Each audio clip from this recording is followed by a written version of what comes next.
Turning a pulp here to demonstrate proper soldering techniques using copper tubing. We're basically going to be make sure you have your safety devices such as a fire extinguisher, safety gloves, safety glasses as well. We're going to use a copper tubing. The tools we're going to be using is a tubing cutter.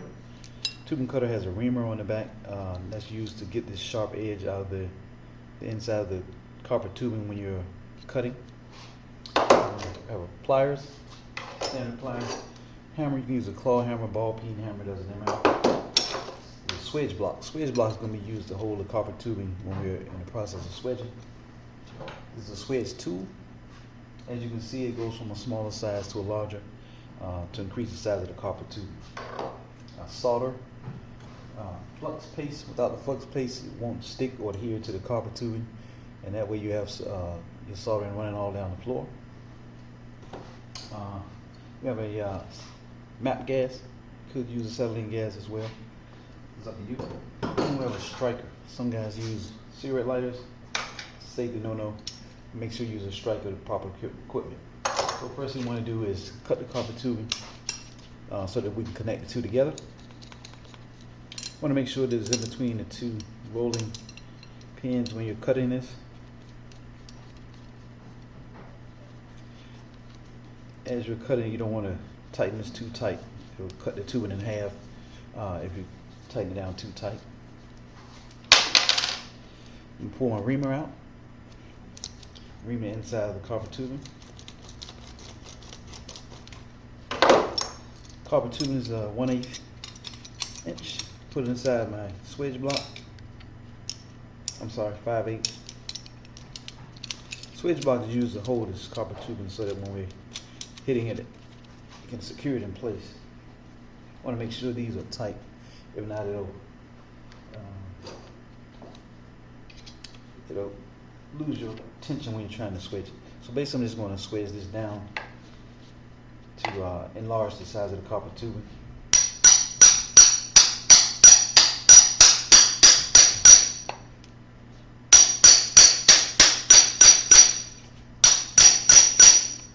Alright.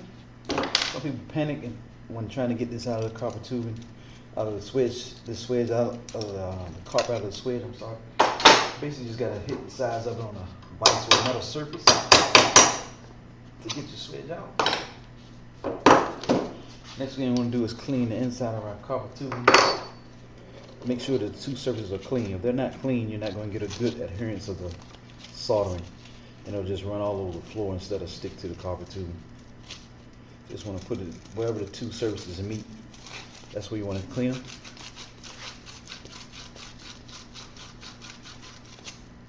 Clean there. And let's clean this. It's basically sandpaper. Some guys use emery cloth. I'm going to put a flux on the outside. Flux on the inside of this one. Connect the two together. I'm going to put in this vise to hold it in place while we're soldering it.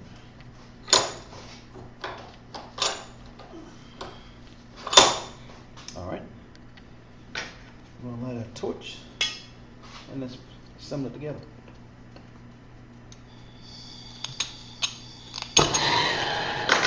Don't need a lot of heat when doing this. You keep the flame relatively low. Just going to touch it to see if it's going to melt.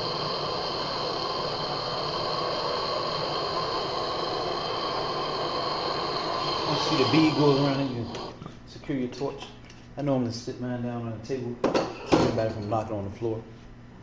Got your pliers. You want to cool this off real quick.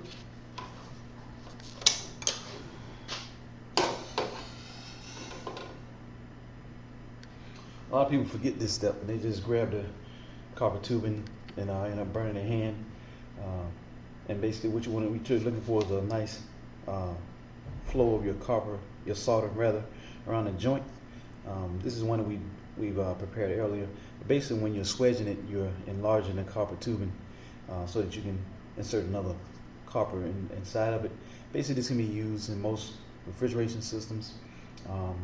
With houses, they're going to use copper that's already pre-sized. You can use couplings in order to connect them together. But in this case, with this soft copper, you can basically just swedge it.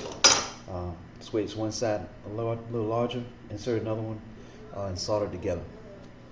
This is Troy on the Pope. This is the conclusion of this video. Thank you.